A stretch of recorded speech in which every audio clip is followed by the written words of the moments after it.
everyone, welcome to the sew along video tutorial for my fourth design for Know Me patterns, the ME2078. This is a sewing pattern for two knit tops. View A is the top with the round sailor collar and a separate tie, and View B, which is the one that I'm wearing right here, features a grommet and lace design detail. These knit tops are super easy to make if you have a serger. It's probably only going to take you about 2 hours to make from start to finish. In this video, I'm going to show you how to sew View A, the version with the sailor collar, with the regular home sewing machine. So if you don't have a serger yet, like me, you're going to find this sewing video tutorial super helpful. At the end of the video, I'm also going to show you how to tie the separate tie that comes with the design. So let's get started.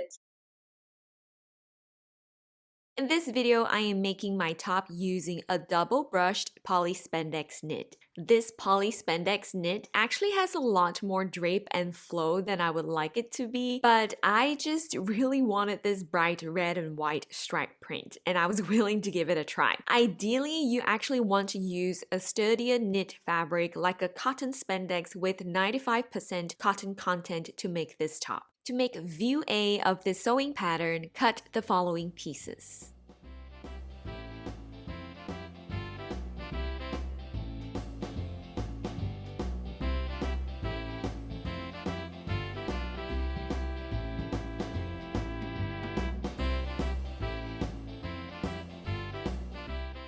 As always, remember to pay attention to the notches and transfer any important markings onto your fabric pieces. I'm sewing this top together using my vintage home sewing machine. When it comes to sewing knits on a regular home sewing machine, I like to make sure that I use needles specifically designed for knits and a walking foot. Because of how light and slinky this knit fabric is, I ended up applying interfacing along the seams to stabilize the seams for sewing as well. I did this for all the seams of the shirt.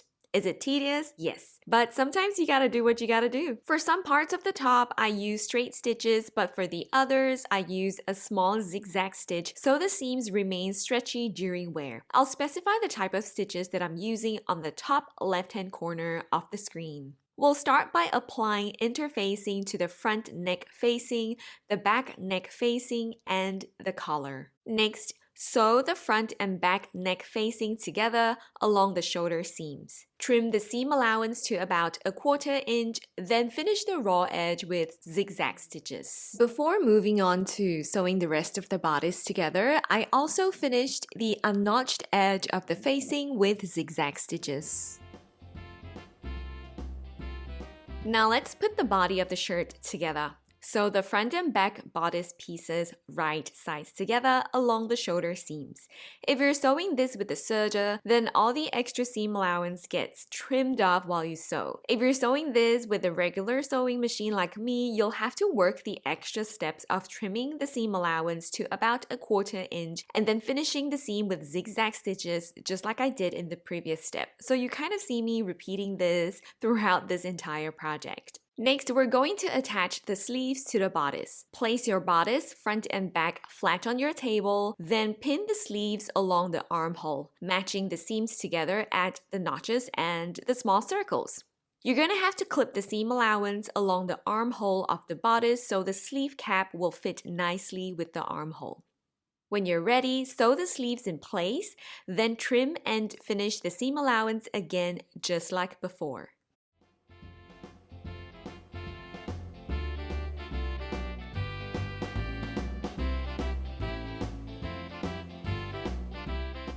Before we move on, we need to sew the collar together. Place the collar pieces right sides together and sew all along the unnotched edge.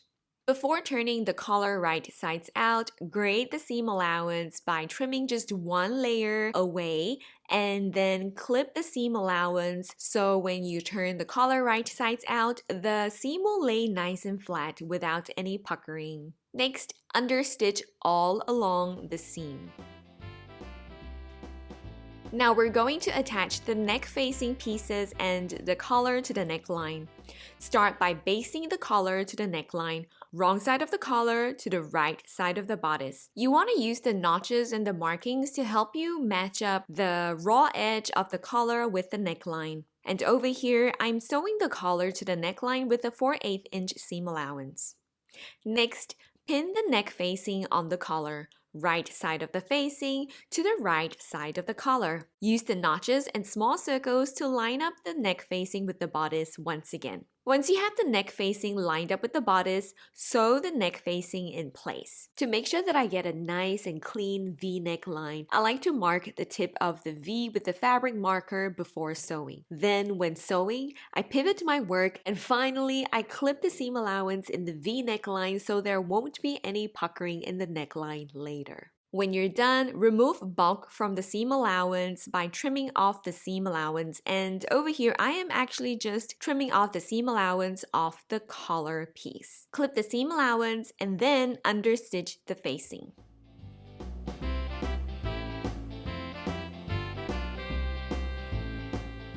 Can you believe that we're almost done? Next, sew the bodice together along the side seams and the underarm seams. Over here, I'm sewing the side seams in sections so I can make sure that the stripes along the side seams will match up nicely.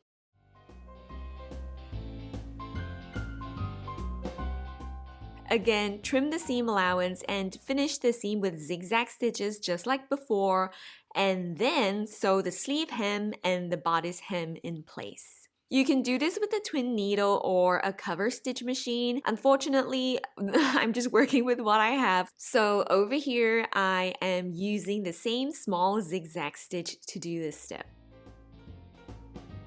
Finally, sew the ties right sides together, leaving a 4-inch wide opening for turning the tie inside out. Trim the seam allowance at the ends of the tie so they will turn out nice and sharp. And yeah, finally turn it right side out with the help of a loop turner.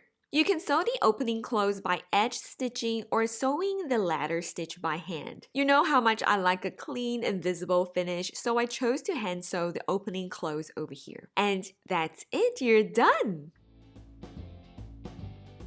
Personally, I think the tie looks best when you tie it together with a square knot on the front like this. Tying this knot is super easy. Just remember left over right, right over left. So we take the left side of the tie, we bring it over, under, and through the right side.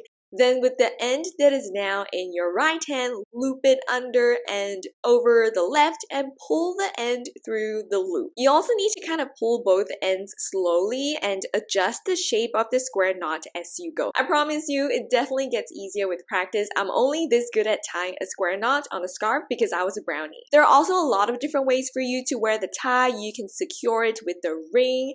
You can also pin it together with your favorite brooch on the front. And to shake things up, you can even wear your favorite silk scarf under the sailor collar or even pin a sailor bow on the front.